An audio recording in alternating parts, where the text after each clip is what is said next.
It is the night of August 30th, 2023, and I saw this going around usps.receivepost.com. People are searching for it as in, USPS receive post, USPS. They're searching for all different, variations of what this is. This is not an official USPS website. This looks exactly like a scam, and so you don't want to interact with this website. I'm going to show you what happens. I haven't actually gone through anything here, but let's see what happened. Your package is on hold for an invalid receipt address. Fill in the correct address info by the link. And, it wouldn't say that. It wouldn't have this page like this. There's no terms of service or privacy policy at the bottom or any other information. There's no navigation, meaning like there's nothing you can click and see all these other pages that might be on this website. Also, anyone who visits usps.receivepost.com is going to see this same message. So it's not talking about a specific tracking number or anything. It doesn't know who you are based upon you visiting this website. It just is saying this to everyone that you have a package on hold. I'll zoom in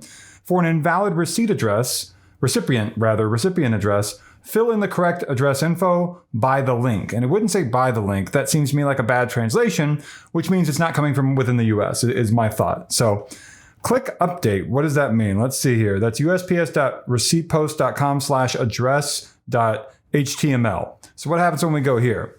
So now it's going to claim that they have a tracking number, but guess what? You're going to get this exact same tracking number, and it's not going to matter.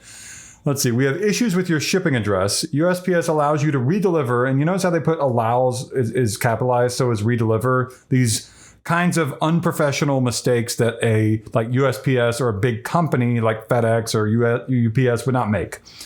Your package to your address in case of delivery failure or any other case. You can also track the package at any time from shipment to delivery. Verify address. First, we need to confirm your address is eligible for informed delivery. And so they want you to fill out here your full name, street address to whatever, city, state, zip, phone number, and email address. Basically, the scammers are like, give us your information. And you don't want to do that, of course. Can't find what you're looking for, blah, blah, blah. Now here's all the other information that goes to USPS.com that makes you think, okay, there's a privacy policy, there's terms of use, whatever. But of course, we're still on usps.receivepost.com, and that's not a USPS website. It's a scam website. So let's see what happens if we fill out some fake information here. Let's do a zip code that is not even for Nashville and see if it happens to work. 90210. And then random phone number. Some of you might know what that is. That's a little joke. And then email address, I don't know, bobjones123@gmail.com. And so we click continue. What happens? Let's see. We have issues with your shipping address. The redelivery request cost is 30 cents, it claims. And so that's the scammers telling you or trying to indicate to you, hey, just 30 cents. And it's trying to make you think, if you think this is USPS, it's okay, 30 cents. Yeah, I can pay that. This is no big deal. I just want to make sure I get my package. But all they want to do is get your credit card information. So it says card number, name on card, expiry date, and security code. And you don't want to give this information to the scammers, obviously. So let me come up with a fake one and see what happens.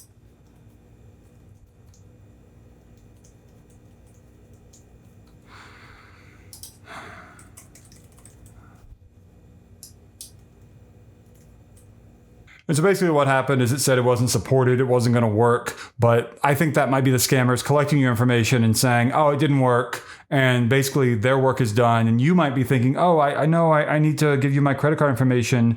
They're done with you, basically. You don't need to continue. They're going to take your credit card number. They're probably going to do things with it you don't want them to do.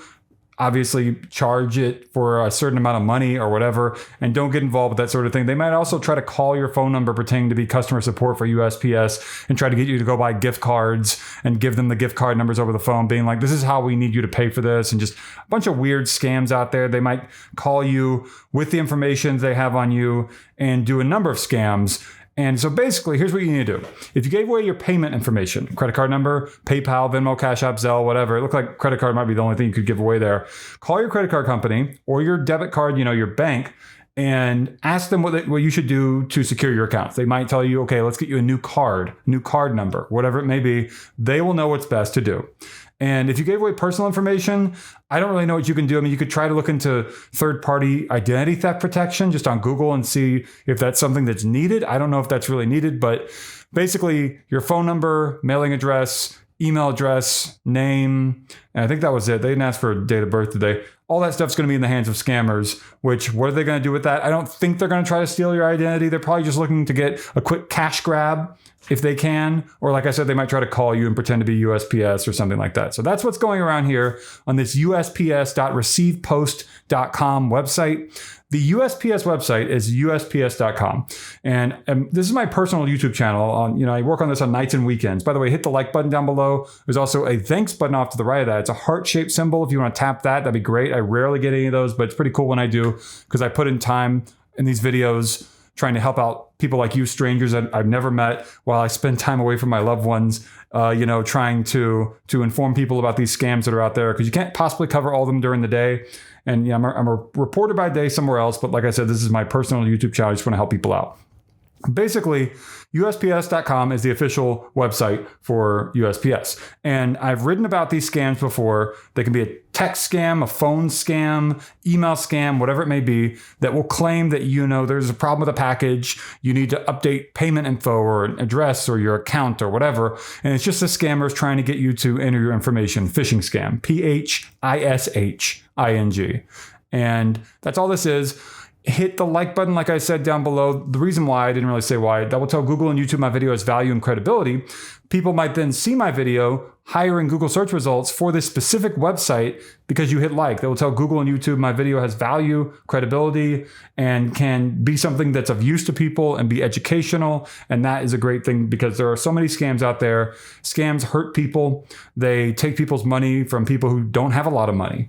And that it's really a cruel, cruel world of scams right now.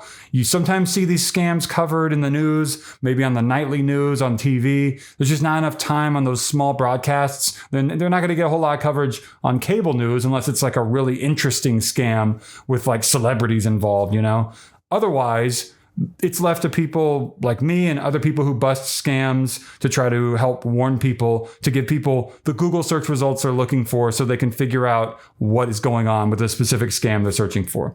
So that's all I can think of.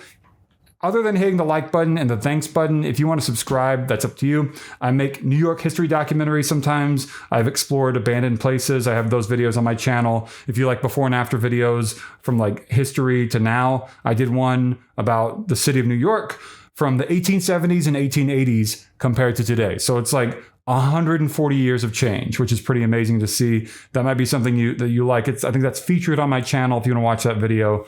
And yeah, leave comments down below.